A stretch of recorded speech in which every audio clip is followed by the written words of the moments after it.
بسم اللہ الرحمن الرحیم عسى ان تكرهوا شيئا وهو خير لكم وعسى ان تحبوا شيئا وهو شر لكم وقال انما المؤمنون الذين اذا ذكر الله وجلت قلوبهم واذا تليت عليهم آياتنا زادتهم ايمانا وعلى ربهم يتوكلون.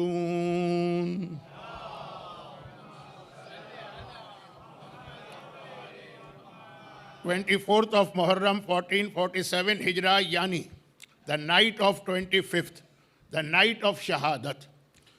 اور شہادت بھی ایک ایسے امام معصوم کی ہے جو 35 سال مسلسل کربلا والوں پر اور اپنے گھرانے پہ روتا رہا.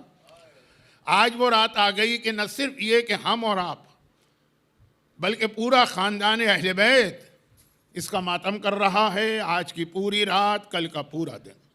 قیامت سے کم نہیں ہوتی ہیں یہ راتیں، لیکن مسئلہ یہ ہے کہ میں یہ 5 مجالس خمسہ سجادیہ اس میں اتنی ساری باتوں کو شروع کر چکا ہوں کہ جلدی جلدی سب کو مکمل کرنا ہے. اس لیے تھوڑی سی شروع کی گفتگو آپ کو ایسا لگے گا کہ کوئی سیکوینس، کوئی ربط نہیں ہے، الگ الگ مختصر سی کچھ باتیں ہیں. اور اس کے بعد پھر میں آج کے اہم اس موضوع پر آ جاؤں گا جو 4 دن سے میں عرض کر رہا ہوں، جو میں اپنی آنکھوں سے دیکھ رہا ہوں، آنے والا زمانہ. دیکھیں کچھ چیزیں ایسی ہوتی ہیں جس میں فورکاسٹ کرنے کے لیے آدمی کو کوئی مجتہد، کوئی مرجع، کوئی عالم، کوئی بہت بڑا انٹیلیکچول ہونے کی ضرورت نہیں. وہ آنکھوں سے نظر آ رہا ہوتا ہے. ایک صاحب درخت کے اوپر بیٹھے تھے، درخت کی ایک برانچ کے اوپر، اور وہ جو آری ہوتی ہے اس سے وہ درخت کی برانچ کاٹ رہے تھے. گزرنے والے نے ان کو دیکھا، کہا کیا حماقت کر رہے ہو، تم گر جاؤ گے، تمہارا فریکچر ہوگا. کہا جاؤ جاؤ، کوئی تم نبی اور امام ہو کے فیوچر کے بارے میں بتا رہے ہو. اور چلے گئے. وہ اب یہ ادھر جو انہوں نے وہ درخت کاٹ رہے ہیں نا، وہ کٹ گیا تو زمین پہ گرے دھڑام سے. فریکچر تو ہوا، دوڑے دوڑے گئے. کہا تم تو اللہ کے کوئی بہت ہی نیک بندے ہو کہ تم نے مجھے پہلے سے فیوچر بتا دیا.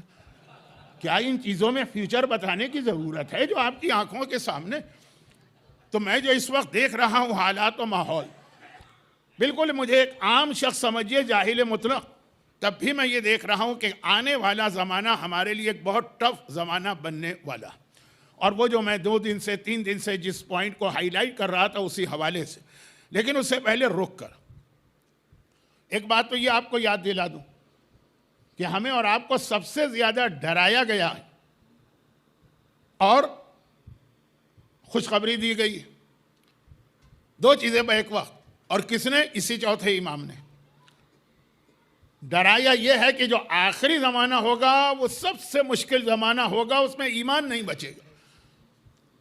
اب وہ میں حدیثیں نہیں پڑھ رہا ہوں کہ وہ ہاتھ میں آگ رکھ کے کھڑے ہونا آسان ہے اور باقی جو باتیں ہیں وہ ہر سال آپ سنتے ہیں، بلکہ سال میں بار بار سنتے ہیں. یہ بھی چوتھے امام کی حدیث تھی نا، آخری زمانے کے حوالے سے کہ ایمان چلا جائے. ایمان کس کا جائے گا؟ جو پہلے مومن ہوگا.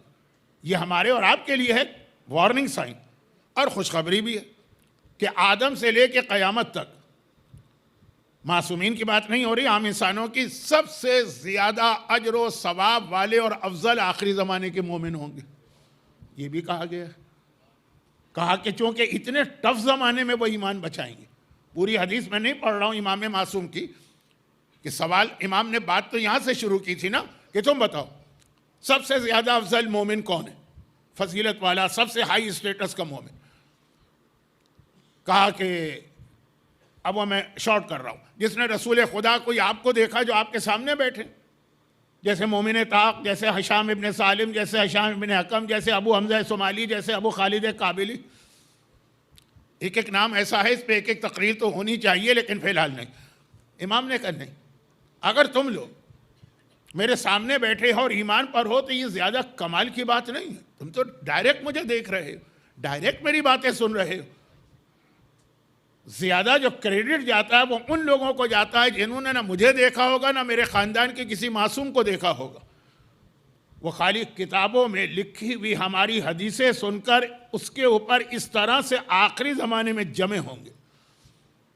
جیسے میں ایک چھوٹی سی مثال دے دوں، کیونکہ یہ مثال میں اس لیے بھی دے رہا ہوں کہ ذرا مجھے خوشی بھی ہوئی ہے. آج کی رات ہے شہادت کی، لیکن خوشی بھی ہوئی ہے اور مثال دے رہا ہوں. ہم اور آپ جو یہاں بیٹھے ہیں مرد ہیں، ہمیں اور آپ کو نہیں پتا کہ اس وقت 21 سینچری کے اندر پوری دنیا میں حجاب کرنا کتنا مشکل ہے. اب ہندوستان میں تو اس پہ جانیں بھی چلی جاتی. باقی اس وقت بھی وہ دنیا جو ہمیشہ سے ہیومن رائٹ کے قائل تھی اور یہ آدمی کا حق سمجھا جاتا تھا، اس کی مرضی ہے جیسی ڈریسنگ کرے، نہیں، وہ سارے اصول بدل گئے. ایون مسلمان ملکوں میں کتنا مشکل ہو گیا، کیونکہ میں اسی امریکہ کے ایک بچے کو جانتا ہوں جو پاکستان گئی تھی شادی میں شرکت کے لیے اپنے کزن کی، اگلے دن واپس ریٹرن ٹکٹ تھا، واپس آ گئی. وہاں جو ہمارے یہاں مسلمان ملک کی بات کر رہا ہوں، میں پاکستان کا ہوں، جو بے حجابی اس شادی کے اندر تھی، یہاں کی لڑکی برداشت نہیں کر سکی جو صحیح حجاب کر رہی ہے اس کی بات. بہت مشکل کام ہے، اتنا آسان نہیں ہے. ہمارے خیال میں ہمارے سارے واجبات ایک طرف ہے، لیڈیز کا حجاب ایک طرف. یہ میں اس حجاب کی بات کر رہا ہوں جو سینٹر کے باہر ہوگا. سینٹر کا حجاب تو بہرحال پھر بھی آسان ہے. ڈسپائٹ دیٹ آپ کو بہت سی بے حجاب عورتیں نظر آ جائیں گی ایام ازاں کے پہلے اشرے میں، جہاں آپ کی کمیونٹی کے علاوہ بھی خواتین آتی ہوں گی. تو میں نے کہا خوشی اس بات کی ہے کہ ابھی میں جب گیا تھا نظر دینے تو تمام خواتین کو میں نے فل حجاب میں دیکھا. خیر، تو بات یہ ہو رہی تھی کہ آخری زمانے میں دین کے ایک ایک مسئلے پہ عمل کرنا اتنا مشکل ہوگا، پھر بھی جو لوگ عمل کریں گے، امام کہتے ہیں وہ میرے زمانے کے مومن سے زیادہ افضل ہے. تو مجھے دیکھ کے عمل کر رہے ہو، تو میری باتیں سن کے عمل کر رہے ہو، وہ بغیر دیکھے ہوئے میرے اوپر ایمان لائیں گے اور میری باتوں پر عمل کریں گے. تو ایک طرف ڈرایا بھی گیا کہ آخری زمانے میں ایمان بچانا، وہ دونوں حدیثیں چوتھے امام کی، اور دوسری طرف ہمیں اور آپ کو بتایا بھی گیا کہ ہم اس وقت کتنا زیادہ ثواب کا خزانہ جمع کر رہے ہیں. اب مثلا میں یہ ایک ذرا سا لائٹر موڈ میں کہہ رہا ہوں. آپ میں سے بہت سے لوگ یہاں آئے ہوں گے، بہت ہی غربت کے عالم میں آئے ہوں گے کچھ لوگ جو اچھی حالت میں آئے ہوں گے، لیکن زیادہ تر نے کتنی محنت کی اور پھر ترقی کی.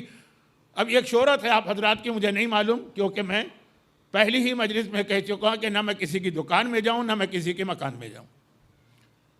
لیکن پتہ چلا کہ بہت سارے آپ لوگوں کے بزنس ہیں، کسی کے ڈیری کوئن ہیں، اور ایک نہیں ہے، 2 ہیں، 4 ہیں، 10 ہیں. اللہ اور ترقی دے اور برکت دے اگر آپ حدود شریعت میں ہیں. لیکن میں کہہ رہا ہوں کہ یہ جو اس وقت آخری زمانے میں ہم لوگ عبادتیں کرتے ہیں، مثلا ہماری خواتین حجاب کرتی ہیں، اور آپ حضرات بھی دین پہ عمل جتنا کر رہے ہیں، تو یہ تو کچھ بھی نہیں ہے. پتہ نہیں کتنے ملین ڈیری کوئن آپ کے جنت میں کھل چکے ہیں. یعنی بات کر رہا ہوں پروفٹ کی، اتنا ثواب، اتنا اجر مل رہا ہے. جو یہ جملہ رشید حجری کا ہے. اب رشید حجری کا نام میری زبان پہ آئے اور میں ان کا انٹروڈکشن نہ کراؤں، یہ ممکن نہیں. مگر آج آخری مجلس بھی ہے، گھڑی کی سوئیاں بھی بتا رہی ہیں، تھوڑا لیٹ مجلس ہے، کل ویک ڈے ہے، تابوت بھی برآمد ہونا ہے، غم کا بیان بھی زیادہ ہونا ہے. تو کیا کروں؟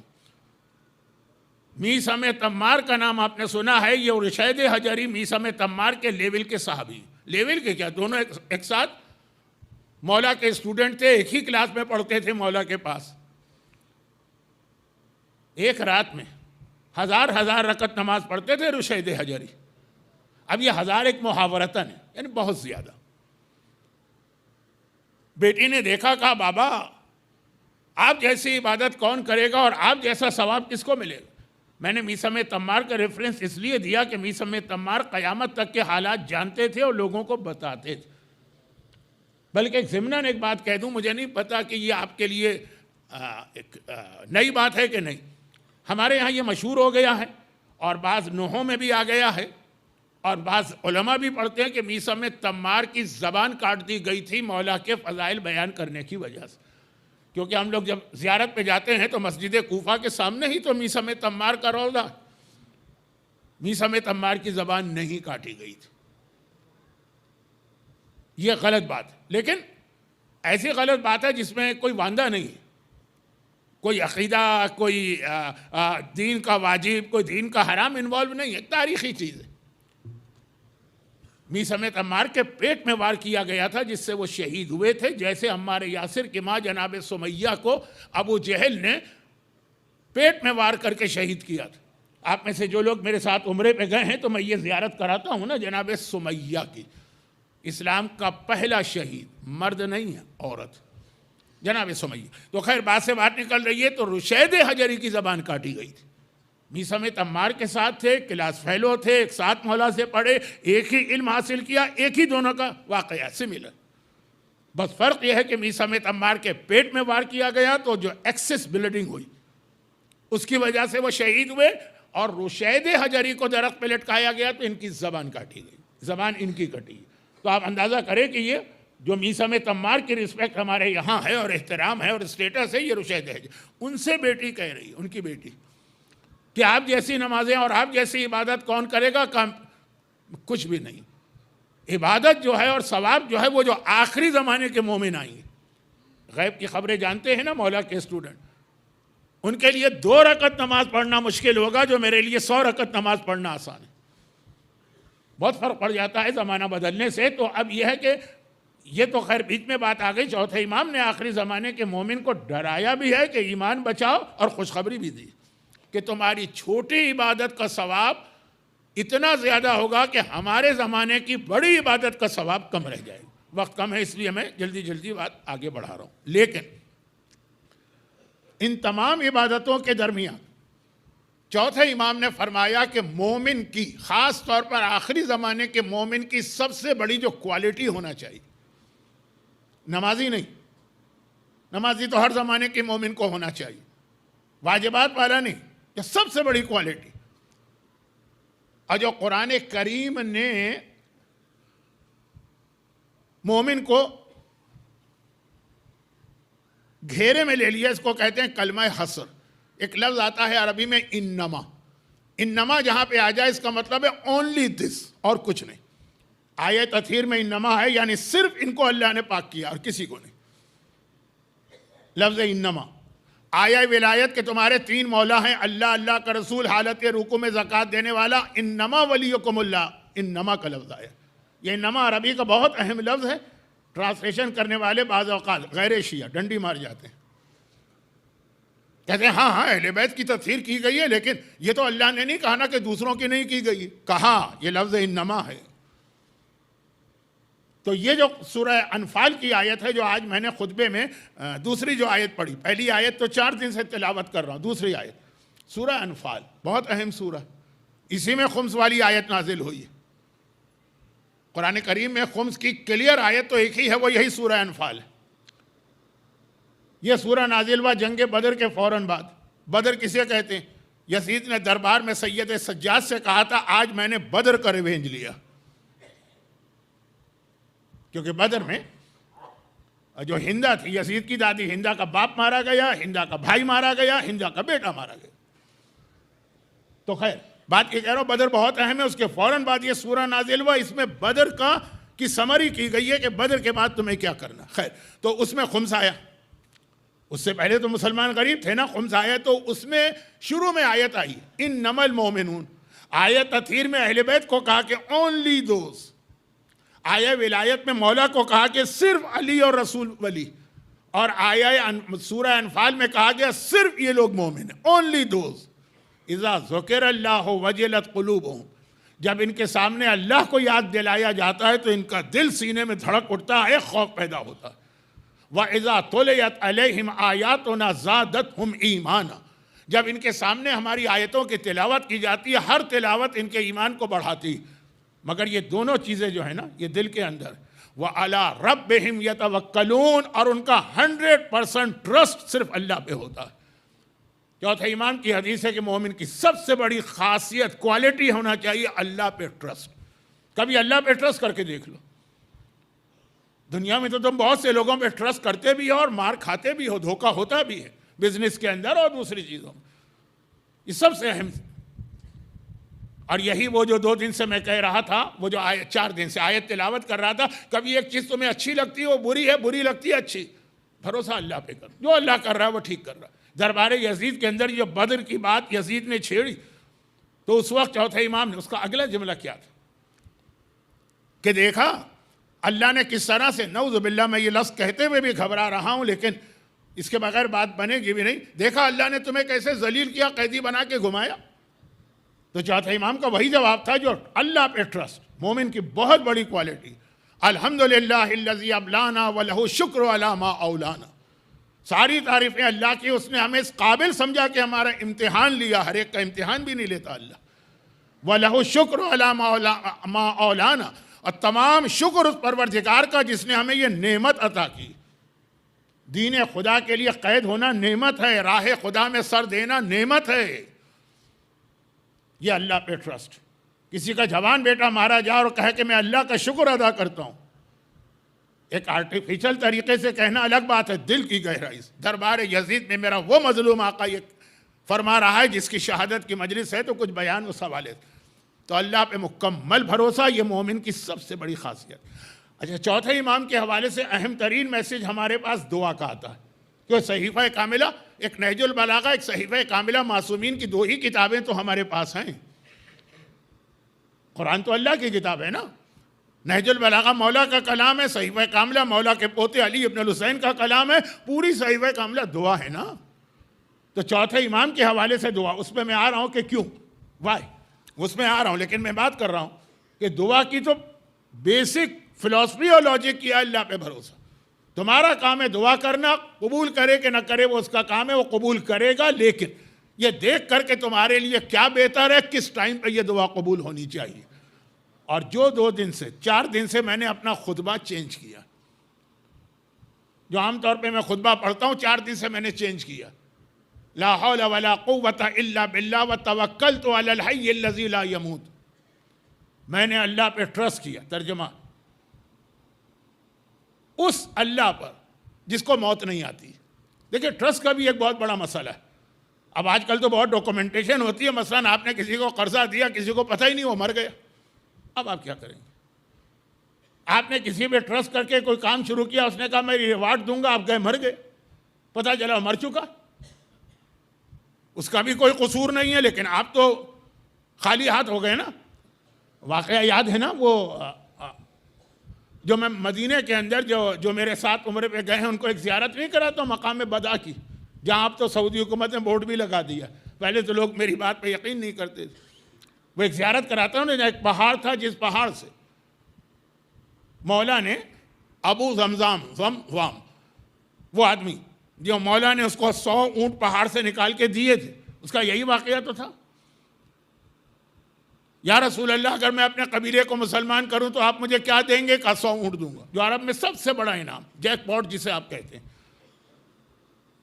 بڑی محنت کی اس نے. کسی آدمی کو عقیدہ بدلنا آسان نہیں ہوتا, اتنا کنونس کرنا, پوری قوم خاص طور پر. جب مدینے آیا پتہ چلا رسول خدا کی تو ڈیتھ ہو گئی. اب میں کیا کروں؟ میں نے اتنی محنت کی ہے, رسول نے وعدہ کیا تھا مجھ سے, وعدہ کہ پورا واقعہ میں نہیں پڑھ رہا ہوں کیونکہ ٹائم بھی نہیں ہے, آج کا موضوع بدل جائے گا. لیکن آخر میں یہی جملہ ہے نا کہ اس نے کہا اچھا رسول تو چلے گئے, تو کوئی تو ہوگا نا رسول کا سکسیسر جو ان کے وعدے پورا کرے گا. یہی کام ہوتا ہے سکسیسر کا. ایک حکومت اگر کوئی کمٹمنٹ کرتی ہے, چینج ہو جائے, نئی حکومت اس کو آنر کرتی ہے. سینٹرز میں یہی ہوتا ہے. وہی ہم سے کسی نے وعدہ لیا کہ آپ کو مجلس پڑھنا ہے, جیسے میں نیکسٹ ایئر جا رہا ہوں ٹورنٹو میں پہلا اشرا پڑھنے کے لیے, کتنا 5 سال پرانا 10 سال پرانا وعدہ ہے. کمیٹیاں چینج ہو گئیں, مگر نئی کمیٹی آئے گی پرانی کی جگہ, تو وہ سارے جتنے پرانی کمیٹی نے وعدے کیے وہ اس کو آنر کرے گی نا. تب اس نے کہا رسول کی جگہ کوئی تو ہوگا نا. گئے تو اس نے تو منع کر دیا. کہا کوئی پروف, کوئی ڈاکومنٹ, کوئی گواہ, کوئی وٹنس, کا کچھ نہیں ہے. میں تو رسول کو صادق سمجھ کے ان کی بات مان لی تھی. تو کہا نکلو یہاں سے. ایسا ہمارے کی بات پہ یقین کرنے لگے تو ہم حکومت کر چکے. ایک طرح جوتے مار کے نکال دی. وہ روتا ہوا نکلا اور ایک ہی جملہ کہہ رہا تھا, بالکل صحیح جملہ تھا, یا وہ رسول غلط ہے, کھوٹا ہے, یا یہ آدمی کھوٹا ہے جو کہہ رہا ہے کہ میں رسول کا جانشین ہوں. یا وہ رسول سچا نہیں ہے یا یہ سچا نہیں. پھر وہ سلمان مل گئے, کہا کہ کوئی بات نہیں, روتے ہوئے آئے ہو نا, کوئی بات نہیں, کیونکہ یہ وہ دربار ہے جہاں رسول کی اپنی بیٹی کو رلا کے باہر بھیجا گیا. اور پھر سلمان لے کے مولا کے پاس گیا, اور مولا نے کہا کہ ہاں مجھے معلوم ہے کیا وعدہ تھا. تو خلاصہ یہ ہے کہ ٹرسٹ جب آپ کسی پہ کریں تو یہ بھی تو ہے نا کہ وہ آدمی اپنا وعدہ پورا کر سکے. کائنات کا ہر شخص آپ سے وعدہ کرے بالکل گڈ فیتھ, وہ 100% اپنا وعدہ پورا کرے گا, مر گیا, کوئی پروف نہیں.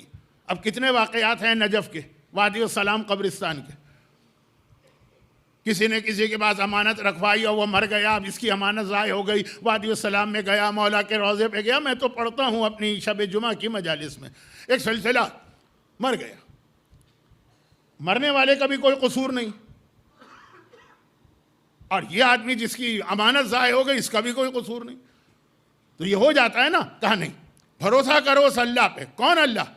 توکلت علی الحی الذی لا یموت، اس اللہ پر جو ہمیشہ زندہ رہے گا، اس کو کبھی موت نہیں آئے گی، یعنی وہاں 100% شیورٹی ہے کہ جو اس پہ بھروسہ کرے گا اس کو ملے گا، ایسا نہیں ہے کہ نعوذ باللہ کبھی اللہ مر جائے۔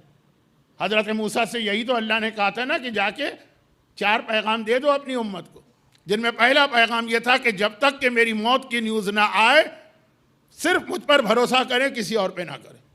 ہاں کبھی آ گئی کوئی بریکنگ نیوز، کسی چینل نے خبر دے دی، واٹس ایپ میں آ گئی خبر کہ آج اللہ کا انتقال ہو گیا ہے، کل اتنے بجے نماز جنازہ ہوگی، نعوذ باللہ، تو الگ بات۔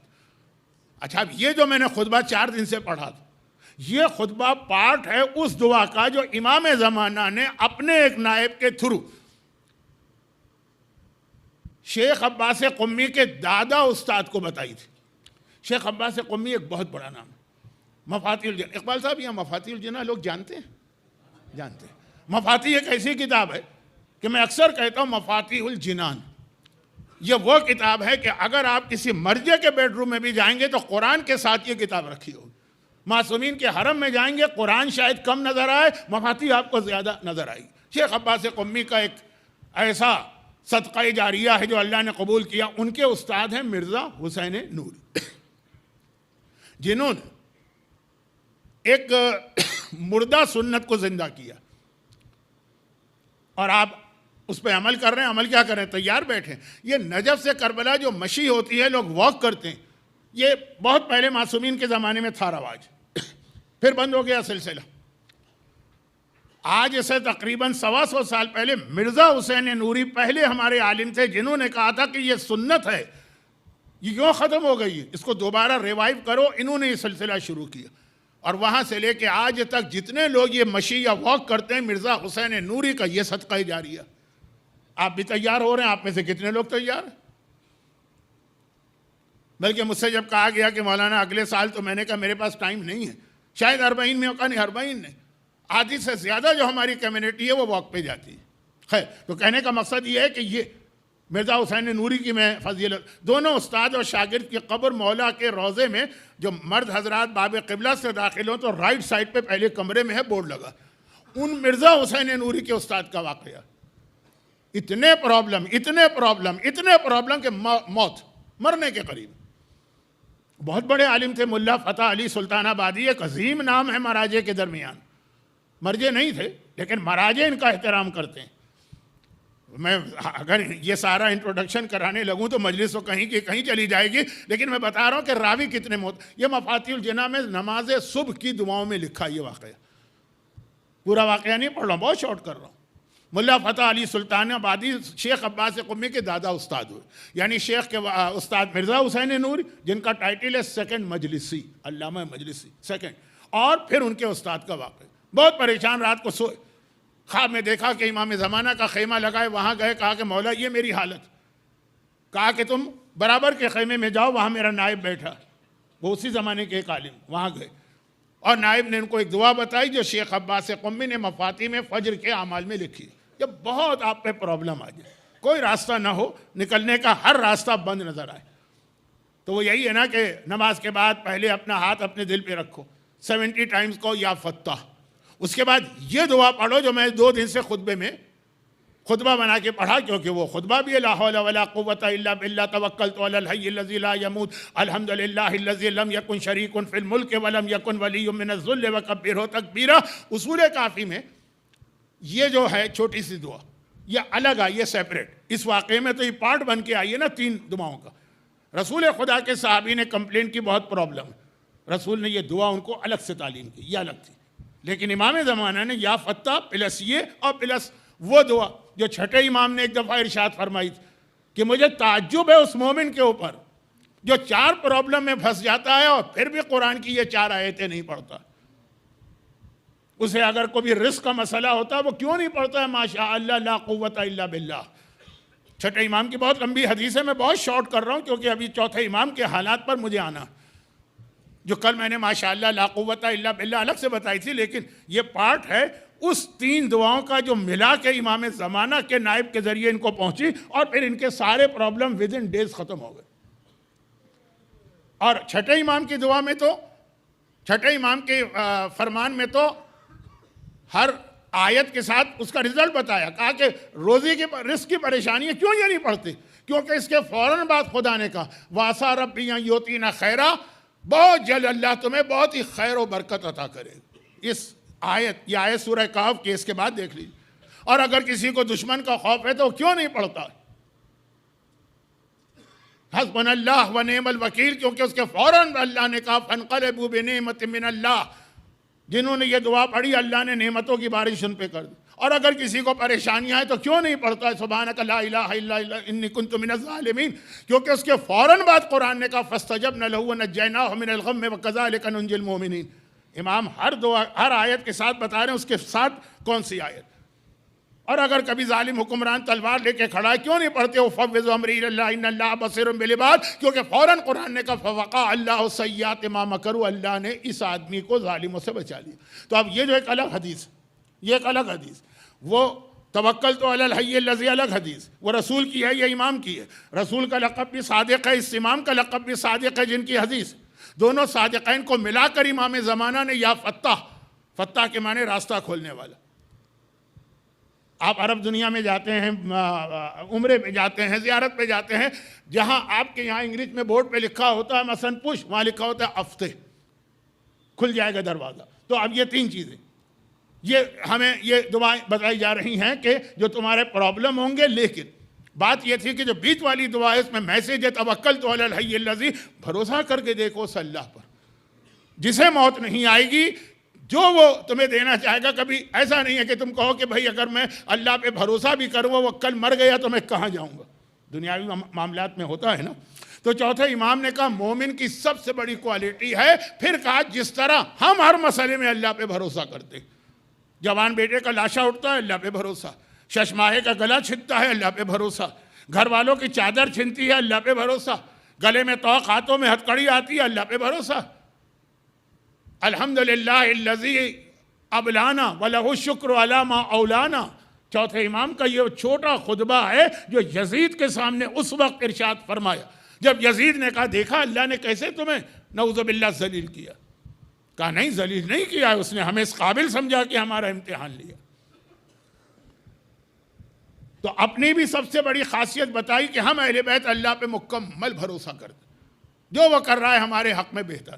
خود امام، چوتھے امام کربلا میں بیمار، اللہ نے بیمار کر دی، بیماری اور ایسی بیماری، دوا بھی نہیں مل رہی ہے، غشی کے عالم میں ہے، لیکن بھروسہ تھا نا یہی بیماری اسلام کے لیے شفا یابی کا ذریعہ بن گئی کہ اگر امام بھی شہید ہو جاتے چوتھے امام تو کربلا کا واقعہ تو ہوتا، لیکن کربلا کے واقعے کے بینیفٹ امت تک نہیں پہنچتے۔ تو بار بار ہمیں روایتوں میں بتایا گیا۔ اب جیسے ابھی آج یہاں سفرہ تھا چوتھے امام کا، لاسٹ ایئر بھی میں اس سفرے میں شریک ہوا تھا، تو میں نے یہ عرض کیا تھا کہ چوتھے امام کا سفرہ مجھے نہیں پتا آپ لوگوں نے کیسے شروع کیا، کیوں شروع کیا، کہاں سے شروع کیا۔ یہ اٹلانٹا کے اندر ہے کہ یہ جمال پور تالپور میں بھی ہے، پتہ نہیں تاج پور، پتہ نہیں، مجھے نہیں معلوم، لیکن اتنا مجھے پتا ہے کہ اہل بیت کے گھرانے میں سب سے مشہور دسترخوان چوتھے امام کا تھا۔ کربلا سے آنے کے بعد 35 سال امام نے پورے مدینے کو صبح و شام دعوت دیتے تھے، بلکہ جب میں نے پہلا حج کیا تھا تو اس وقت وہ جو کچن تھا جہاں پہ یہ کھانا پکتا تھا مدینے والوں کے لیے، وہ باب جبرائیل، روضہ رسول اور جنت البقیع کے بیچ میں مکان بھی موجود تھا۔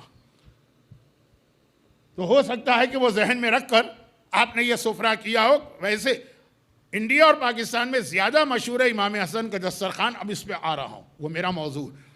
تو چوتھے امام کا سفرہ مجھے یاد ہے لاسٹ ایئر اسی ممبر پہ میں پڑھ رہا تھا کہ ابو حمزہ صومالی نے کہا کہ مولا آپ اتنا بڑا دسترخوان، حج اور رمضان کے عمرے میں تو مدینہ چھلک رہا ہوتا ہے لوگوں سے، سب کا انتظام امام فرماتے ہیں۔ اب امام کا ایک جملہ ہے، میرے پاس ٹائم نہیں ہے کہ میں جملوں کو ذرا بنا سنوار کے پیش کروں۔ امام نے کہا میں ڈرتا ہوں کہ کہیں اللہ میرا وہ امتحان نہ لے لے جو یعقوب نبی کا لیا تھا۔ اچھا آپ کو یاد ہوگا مکے میں ایک دفعہ یہودیوں کا ایک ڈیلیگیشن رسول کے پاس گیا تھا اور رسول خدا سے انہوں نے 4 سوال کیے تھے اور یہ کہہ کے کیے تھے کہ اس کا جواب کوئی عام آدمی نہیں دے سکتا۔ 4 سوال کیے تھے جن میں 3 سوالوں کا جواب سورہ کہف میں آیا۔ پورا سورہ کہف پر میرا پورا ایک اشرہ نہیں ہے، 30 دن رمضان میں تفسیر قرآن، بعد میں بہت لوگوں نے اس کو کاپی کیا ہے، لیکن خیر کہ پہلا سوال وہ کون نوجوان تھے جو سو گئے، دوسرا سوال وہ کون تھا جس سے موسیٰ جیسا نبی، یہودیوں کے سب سے بڑی نبی موسیٰ نبی جس سے علم حاصل کر رہے ہیں، اور تیسرا یہ کہ یاجوج ماجوج، یہ 3 سوال، اور چوتھا یہ تھا کہ موسیٰ نبی ان کے سب سے بڑے نبی ہے نا، وہ مصر کیسے پہنچ گئے جبکہ وہ اولاد ہیں حضرت ابراہیم کی، تو ابراہیم تو پیلسٹائن میں تھے، وہاں سے یہاں کیسے پہنچے؟ تو اس کے جواب میں سورہ یوسف نازل ہوا۔ پہلے 3 سوالوں کے جواب میں سورہ کہف، چوتھے سوال کے جواب میں سورہ یوسف پورا واقعہ بتایا۔ تو اس میں امام معصوم فرماتے ہیں کہ یعقوب سے ایک مرتبہ ایک غلطی ہو گئی، نعوذ باللہ۔ اس سال کی مجالس کا مقصد انبیاء کی غلطیاں نکالنا نہیں ہے، کل حضرت داؤد کا واقعہ آ گیا، ایک ترک اولا ہوتا ہے جو نبی سے ہو سکتا ہے، امام سے ترک اولا بھی نہیں ہو سکتا۔ چھوڑ دیجئے اس ٹیکنیکل بحث کو۔ تو کہا کہ یعقوب نے ایک شب جمعہ اپنے پورے خاندان کی دعوت کی۔ یعقوب کا خاندان ماشاءاللہ 12 بیٹے ہیں، کئی بیویاں ہیں، ان کی اولادیں ہیں، تو بہت شاندار دعوت تھی۔ اس دن اسی محلے میں ایک آدمی اتنا غریب کہ اس کے گھر میں کھانے کو نہیں تھا، وہ فاقے کے عالم میں سویا۔ لیکن اب جب یہ دعوت ہو رہی ہے محلے میں تو کھانا پک رہا ہے، بکرے ذبح ہو رہے ہیں، دیگیں چڑھی ہوئی ہیں، خوشبو آ رہی ہے، اور اس کے دل میں خیال پیدا ہوا کہ سب پیٹ بھروں کو یہ کھانا کھلا رہے ہیں، اس کا بھی ثواب ہے، اس کا بھی ثواب ہے، جس کا پیٹ بھرا ہے اس کو کھانا کھلانا۔ اطعام مومن کہتے ہیں اس عبادت کو۔ لیکن میں، میرے بچے، میری بیوی، ہم لوگ فاقے کے عالم میں تھوڑا سا ادھر بھی آ جائے۔ یعقوب لگے رہے اپنے خاندان میں، کہا اللہ نے اسی رات کو یوسف نے خواب دیکھا کہ 11 ستارے ہو، وہ سب مجھے سجدہ کر رہے ہیں، کہ سمجھ گئے کہ اب میرا امتحان ہے یعقوب کا۔ ایک ذرا سی، ایک لمحے کے لیے ذرا سی غفلت، حرام تک نہیں ہے لیکن اتنی خبر رکھنی چاہیے تھی اپنے نیبرز کی۔ راوی نے کہا تو یہ تو حضرت یعقوب کا مسئلہ ہوا۔ یا آپ سمجھ رہے ہوں گے نا کہ میں یعقوب اور یوسف کا نام کیوں لے رہا ہوں؟ کیونکہ چوتھے امام نے اپنے ماتم کے لیے یعقوب کی مثال پیش کی تھی، مصائب میں آئے گی وہ بات۔ کہا یہ تو چلے، لیکن چلے باپ نے غلطی کر لی چھوٹی سی، حرام نہیں، گناہ نہیں، چھوٹی غلطی۔ یوسف کا امتحان تو زیادہ سخت ہوا نا۔ باپ تو خالی بیٹا کھو گیا تو رو رہا ہے، بیٹا تو کنویں میں پھینکا گیا، قیدی بنایا گیا، غلام بنا کے مارکیٹ میں بیچا گیا، قید خانے میں 14 سال رہا، ان کا امتحان کیوں ہوا؟ کہا ان سے بھی یہ غلطی ہو گئی تھی۔ وہ کیا؟ پرانے زمانے میں جیسے ہمارے یہاں انڈیا پاکستان میں جانور بکتے ہیں نا، یہاں بھی بکتے ہوں گے، بہترین گھوڑا، بہترین گائے، بہترین بھینس، جانور آدمی خریدتا ہے اچھے سے اچھا جا کے، بلکہ عرب دنیا میں، بلکہ شاید پوری دنیا میں گھوڑوں کا تو فیملی ٹری بھی بیچا جاتا ہے کہ یہ خاندان کا، اس کا باپ یہ تھا، اس کی ماں یہ تھی، یہ کراس بریڈنگ نہیں ہے، پوری نسل اس کی ہے۔ خیر میں فضول باتیں کر رہا ہوں۔ تو اب یہ ہے کہ غلام بکتے تھے اس وقت۔ ایک دن حضرت یوسف آئینہ دیکھ رہے ہیں، میرا اپنے آپ کو دیکھا میں کتنا خوبصورت، یوسف کے حسن میں تو کوئی شک نہیں۔ عورتوں نے اپنے ہاتھ کاٹ لیے اور ان کو پتہ نہ چلا کہ ہاتھ کٹ گیا۔ اور عورتیں بھی مصر کی تھیں جو ویسے خود بھی بہت خوبصورت ہوتی ہیں، کلیوپیٹرا مصر ہی کی تھی، لیکن یوسف کا حسن چیزیں دیگری است۔ دیکھا آئینہ، مسکرائے۔ ہمیں اور آپ کو تو حکم ہے کہ اللہ کا شکر ہے کہ اس نے ہم کو یہ اچھی شکل دی۔ یوسف کے یہی ہمیشہ شکر کرتے تھے۔ اس دن زبان پہ ایک جملہ آ گیا، میں کتنا خوبصورت اور حسین، اگر میں غلام ہوتا تو پتہ نہیں کتنے ملین کا بکتا۔ اپنے آپ کو دیکھا نا، اتنے اچھے، جیسے آپ کے پاس بہت اچھی گاڑی ہو تو آپ کے پتہ نہیں اتنی کیا قیمت، یہ دیکھا۔ بس یہ نبی کی شان کے خلاف ہے، ہم اور آپ تو کہہ سکتے ہیں۔ نتیجہ کیا ہوا کہ یہ جو قیدی بنا کے مصر میں بیچے گئے، قرآن کی آیت ہے وَكَانُوا فِيهِ مِنَ الزَّاهِدِينَ وَاشْتَرَوْا بِثَمَنٍ بَخْسٍ دَرَاهِمَ مُتَعَدِّدَةٍ وَكَانُوا مِنْهُ زَاهِدِينَ۔ یہ سورہ یوسف کی آیت ہے. یوسف بازار میں بیچے جا رہے ہیں, قرآن کہتا ہے بہت ہی معمولی قیمت پہ بکے, کچھ درہم, اور کوئی خریدنے کوئی تیار نہیں تھا. زاہدین منہ پھیر کے جا رہے تھے, نہیں خریدنا. جو ملتا ہے اللہ کی وجہ سے ملتا ہے. تم حسین و جمیل ہو گئے, لیکن اگر اللہ نہ چاہے تو اتنا حسین یوسف کوئی خریدنے کو تیار نہیں. کہا یہ جملہ, وہ یوسف کی غلطی, حرام نہیں, گناہ نہیں, میں یہ کہوں گا تو خود گناہ گار بن جاؤں گا, اور یعقوب کی غلطی, امتحان ہوا. مگر یہ دونوں کے امتحان کا رزلٹ اچھا نکلا کہ اللہ نے خاندان یعقوب اور یوسف کو مصر پہنچا دیا. جہاں پر فرعون پیدا ہونے والا تھا تو اس کا مقابلہ کرنے کے لیے موسیٰ وہاں پیدا ہوئے. اب یہ فرعون کا مقابلہ کرنے کے لیے موسیٰ جیسا نبی چاہیے, عام نبی سے کام نہیں چلے گا. بہت بڑی طاقت ہے فرعون, دنیا کی کوئی بڑی طاقت ہے, اس کا مقابلہ ہر آدمی نہیں کر سکتا. ڈنڈے والا نبی چاہیے, ڈنڈا چاہیے. چنانچہ فرعون کا دماغ خراب تھا تو وہ دریا میں ڈوبا. تو موسیٰ, لیکن موسیٰ فلسطین سے مصر آئیں کیوں؟ نارمل حالات میں کیوں آئیں گے؟ جیسے ابراہیم مکے کیوں لائے اپنی فیملی کو؟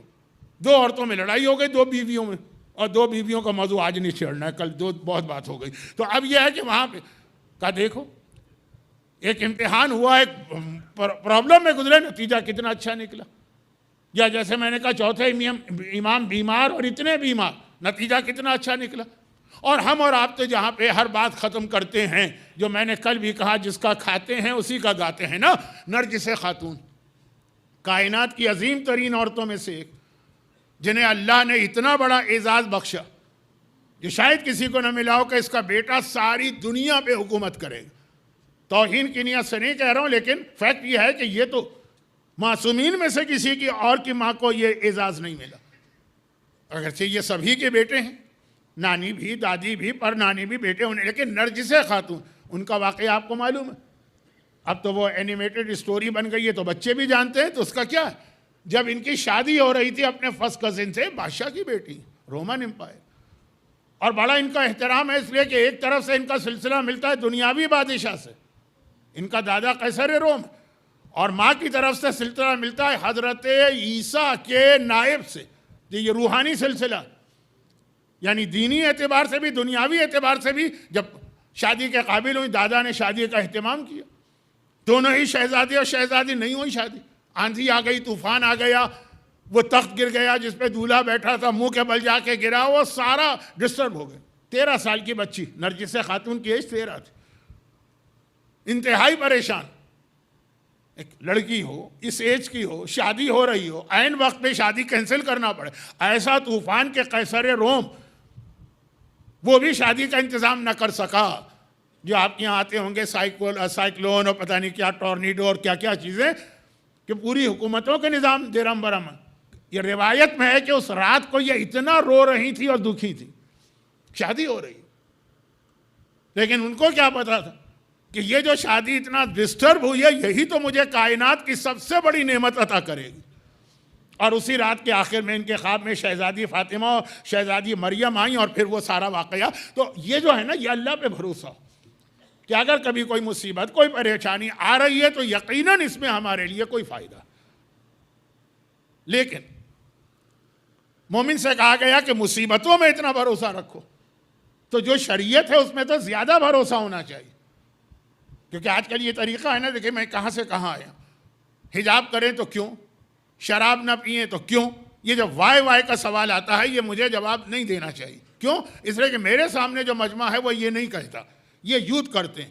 تو یہ یوتھ میں مجمع بات ہونی چاہیے, لیکن ضمناً چوتھے امام کو یہاں پر دیکھیں, مصیبتوں کے اندر بھی اللہ پہ بھروسہ ہو تو شریعت میں تو اور زیادہ بھروسہ ہے کہ اگر حجاب کروا رہے ہیں تو یقیناً ہمارے لیے فائدہ. اللہ, وہ حدیث قدسی ہے, کئی بار سنی, ایک بار اور سن لیجیے. حدیث قدسی ہے, لو اجتمعت الثقلان, نہیں لو اجتمعت الثقلان, اگر تمام جن و انس مل کر میری اطاعت کریں اور عبادت کریں اور بالکل میرا حکم مانیں, تو اللہ کہہ رہا ہے جو میرا اسٹیٹس ہے نا, اس میں جو کے دانے کے برابر اضافہ نہیں ہوگا. میں بڑا نہیں ہو جاؤں گا ان لوگوں کے سجدوں سے. حکومتوں میں یہ ہوتا ہے کہ ایک مثلاً ایک صاحب کو پریزیڈنٹ بننے کے لیے یا پرائم منسٹر بننے کے لیے 200 ووٹ چاہیے, ان کو مل گئے 300, بہت اسٹرانگ ہو جاتے ہیں وہ, ایک ایک ووٹ کاؤنٹ کرتا ہے نا. اور اگر تمام جن و انس مل کے طے کر لیں آج سے اللہ کا ایک حکم نہیں ماننا، جو وہ کہے گا اس کے خلاف جانا ہے، تو جو میرا اسٹیٹس ہے اس میں جو کے دانے کے برابر کمی نہیں آئی گی۔ نہ ان کی عبادتیں مجھے فائدہ پہنچاتی ہیں، نہ ان کے گناہ مجھے نقصان پہنچاتے ہیں۔ فائدہ بھی تمہارا ہے، گناہ بھی نقصان بھی تمہارا۔ مولا کی حدیث کہ آج تک میں نے کسی کے ساتھ نیکی نہیں کی، آج تک میں نے کسی کے ساتھ برائی نہیں کی۔ اب یہ مولا ہمارے اور آپ کے لیے کہہ رہے ہیں نا، کل میں بتا چکا ہوں کہ کبھی دو فرشتے لڑتے ہیں تو مسئلہ فرشتوں کا جھگڑا نہیں ہے، ہمیں اور آپ کو پیغام دینا۔ یا امیر المومنین ہم نے تو دیکھا ہے کہ آپ نے بہت سے لوگوں کے ساتھ نیکی کی، کہا نہیں کسی کے ساتھ نیکی نہیں کی، جو نیکی میں نے کسی کے ساتھ کی وہ اپنے لیے کی ہے کیونکہ اس کا ثواب و فائدہ مجھے ملے گا، اور جو برائی کسی کے ساتھ کروں نعوذ باللہ تو اس کو نقصان نہیں پہنچایا، اپنے آپ کو نقصان پہنچایا۔ چوتھے امام کا جو زمانہ تھا بڑا ٹف زمانہ تھا۔ اب آ جائیے جو 4 دن سے میں بات کر رہا تھا اسے اختتام تک پہنچاؤں آج، گرچہ یہ جو میں اس وقت 5-7 منٹ میں بات پوری کر رہا ہوں یہ پورا ایک اشرا چاہتا ہے، میں نے اس پہ اشرا پڑھا بھی، کیونکہ ہمارے میں نے دیکھا کہ معصومین کے ہسٹری سے لوگ ذرا ناواقف، کربلا تک تو پتہ ہے، اس کے بعد 5ویں 7ویں 9ویں 10ویں امام ذرا حالات لوگوں کو نہیں معلوم، تو پورا ایک میرا اشرا ہے، لیکن اس چھوڑ دیجئے اشرے کی بات، 5 مجلسیں آپ نے سن لی، آپ کا بہت بہت شکریہ۔ آ جائیے اصل بات پر کہ جو میں 4 دن سے عرض کر رہا تھا کہ اللہ کا ایک طریقہ ہے، یہی انبیاء کو دیا طریقہ، یہی ائمہ کو دیا۔ دشمن جس طرح سے اٹیک کرے گا خلاصہ یہ ہے کہ اسی کا ٹول یا ہتھیار اس سے چھین کر اسی سے اس کا مقابلہ کرو، مزہ تو اسی میں، اسی کی جوتی اور اسی کا سر، یہ ایک اردو محاورہ میں کہہ گیا۔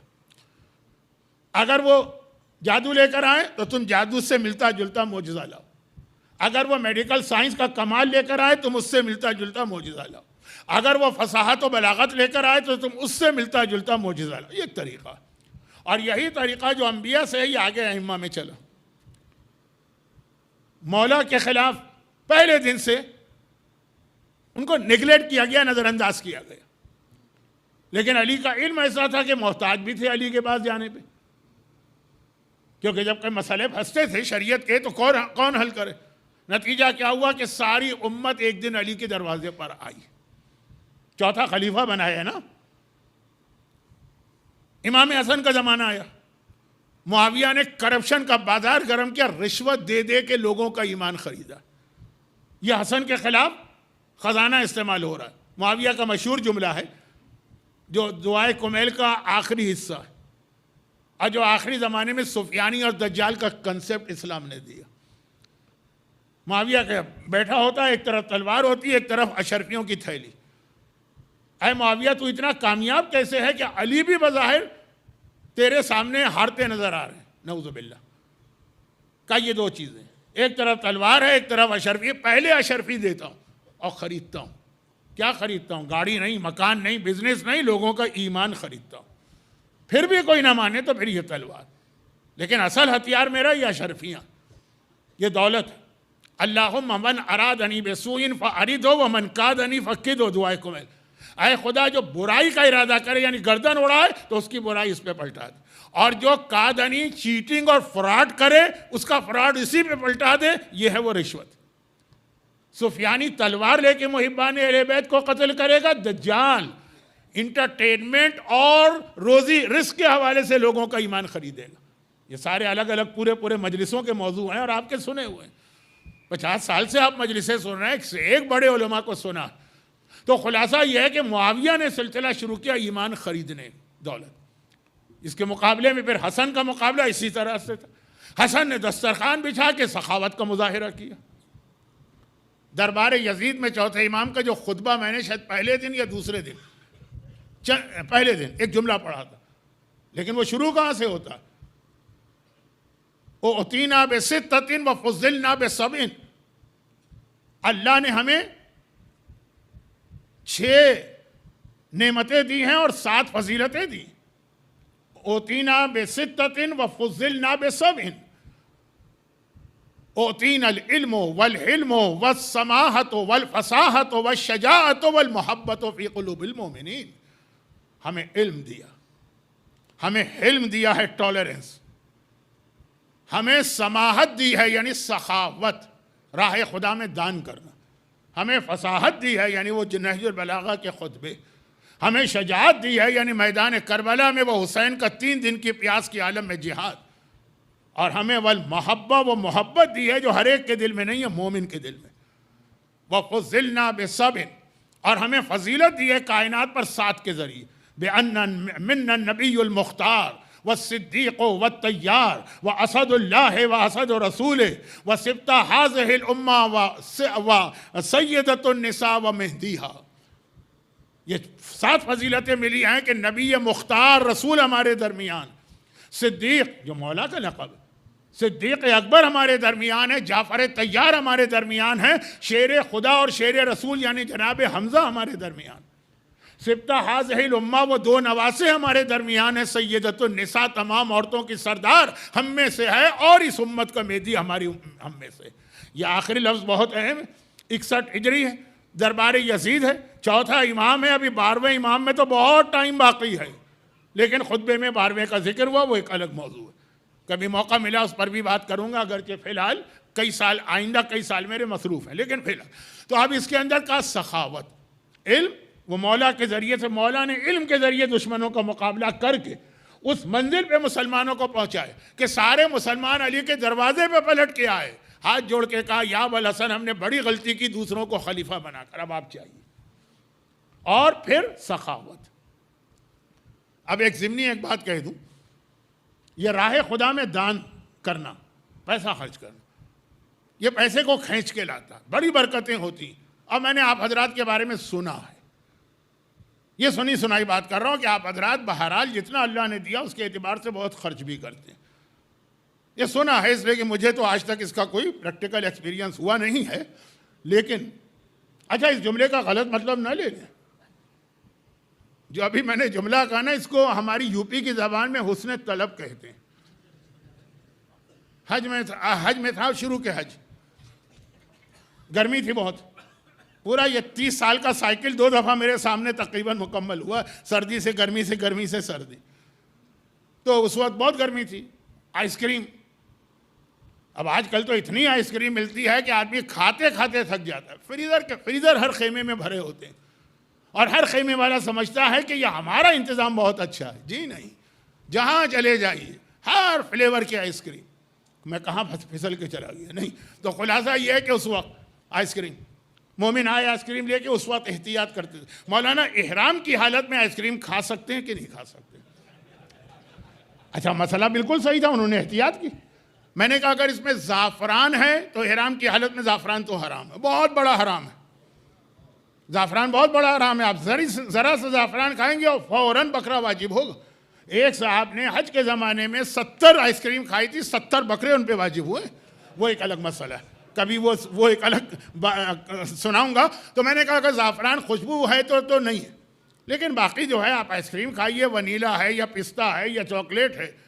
پھر میں نے ذرا سمجھانے کے لیے ان سے کہا کہ آپ احرام میں آئس کریم کھا بھی سکتے ہیں، کھلا بھی سکتے ہیں. برابر والے نے کہا پتہ ہے مولانا مانگ رہے ہیں آئس کریم.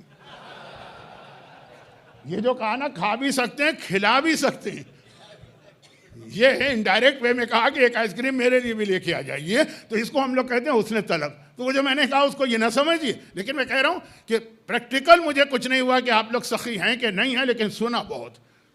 اور جب اتنا مشہور ہے تو غلط تو مشہور نہیں ہوگا. یہ حسن مجتبیٰ کا دسترخوان، اور ایسا دسترخوان کہ راوی چکرا کے رہ گیا. کیوں چکرا کے رہ گیا؟ حج کا موسم ہے، حج کی تاریخیں ہیں، عرفات کے میدان میں ہیں. عرفات کا میدان کتنا اہم ہے حاجیوں کو پتہ ہے، میرے پاس ٹائم نہیں ہے کہ میں دوسروں کو بتاؤں. عرفات کا میدان تو بس ایک عجیب غربت کا میدان ہوتا ہے کہ نہ بہترین ڈیزائنر سوٹ پہننے والے بھی صرف 2 چادریں پہن کے بیٹھے ہوئے ہوتے ہیں، نہ کوئی مکان ہے نہ کوئی اور فیسیلیٹی ہے. اب ذرا ملنے لگی ہیں فیسیلیٹی، اور عجیب قسم کی فیسیلیٹی ملتی ہیں اب تو. ابھی اس سال کراچی سے 2 گروپ گئے تھے، بہت سارے گئے تھے. میں ایک کا تھا پیکیج $8,000، ایک کا تھا $10,000. تو 8,000 والے نے پوچھا 10,000 والے سے کہ بھائی تمہیں کیا خاص بات تھی کہ $2,000 مہنگا ہے؟ کہا پتہ ہے کہ عرفات میں جب کھانا سرو ہوا تو لڑکیاں ہم کو کھانا دے رہی تھی, تمہیں تو مرد دے رہے ہوں گے داڑھی والے. دیکھیں یہ حج کا فیصلہ ہو رہا ہے کس کا حج زیادہ اچھا ہوا. جی ہمیں تو وہ نوجوان لڑکیاں تھیں وہ آ کے سرو کر رہی تھی, اور جب ہم خیمے میں داخل ہوئے تو گلاب کا ایک ایک پھول حراجی کو دے رہے تھے. $2000 اس کو قبول ہے. ایک گلاب ملا, لیکن گلاب نہیں, لڑکی کے ہاتھ سے ملا. کھانا لڑکی نے سرو کیا. خیر اب میں زیادہ نہیں کہنا چاہتا, لیکن یہ عرفات ہے. لیکن اس سے پہلے عرفات کیا تھا جو آپ لوگ حج کر چکے ہوں گے 10 سال پہلے یا اس سے بیفور. وہ جب پہنچا دیکھا امام حسن کے خیمے میں دسترخوان لگا ہوا ہے عرفات کے میدان, اور انواع و اقسام کے کھانے. وہ حیران اس لیے ہوا کہ وہ پہلے گیا تھا امام حسین کے خیمے میں جو بالکل برابر تھا, بھائیوں کے خیمے بالکل برابر. امام حسین کے خیمے میں کھانے پینے کی کوئی چیز ہی نہیں تھی, کیونکہ سب لوگ روزے سے تھے. اور امام حسین وہ دعائیں امام حسین پڑھ رہے تھے جو آپ حضرات وہاں بھی پڑھتے ہیں, اور جو وہاں نہیں جاتے وہ اس سینٹر میں پڑھتے ہوں گے. مجھے یقین ہے دعا امام حسین ہے, دل ہلا دینے والی دعا. اور آقا حسن کے خیمے میں کھانا لگا ہوا. اب جب کھانا لگا ہوتا ہے تو وہاں ہنسی مذاق, کچھ جوک, کچھ باتیں, کچھ دنیاوی چیز. وہ حیران ہو گئے. فرزند رسول 2 سگے بھائی, برابر برابر خیمے, وہاں یہ. امام نے کہا اللہ نے ہمیں رول ماڈل بنایا ہے. کچھ لوگ بہت ہی زیادہ عبادت کر سکتے ہیں, ان کے لیے میرا بھائی حسین ہے. کچھ اتنی عبادت نہیں کر سکتے, ان کے لیے میں ہوں. لیکن پھر چوتھے امام اس حدیث میں داخل ہو گئے. جب یہ راوی اس سال گیا حج میں امام حسن شہید ہو چکے تھے, حسین امام تھے اور چوتھے امام جو تھے وہ ان کے جانشین تھے. اب الٹا ہو گیا, امام حسین کے خیمے میں کھانے لگے ہوئے ہیں, چوتھے امام کے خیمے میں فاقہ ہے اور دعائیں. مولا حسین جب میں آپ کے بھائی کے زمانے میں آیا تھا تو آپ کے یہاں فاقہ تھا. کہا ہم امام, اور ہماری یہ ذمہ داری ہے کہ اتنی آسان ترین شریعت لوگوں کو پیش کریں. جب امامت ہمیں مل جاتی ہے ہم دین کو بہت آسان بناتے ہیں, اور جب تک امامت ہم تک نہیں آتی ہے اس وقت تک وہ جو میں نے اس وقت کیا میرا بیٹا سجاد اب کر رہا. تو اب خلاصہ یہ کہ امام حسن کا دسترخوان عرفات میں بھی مشہور تھا, سخاوت.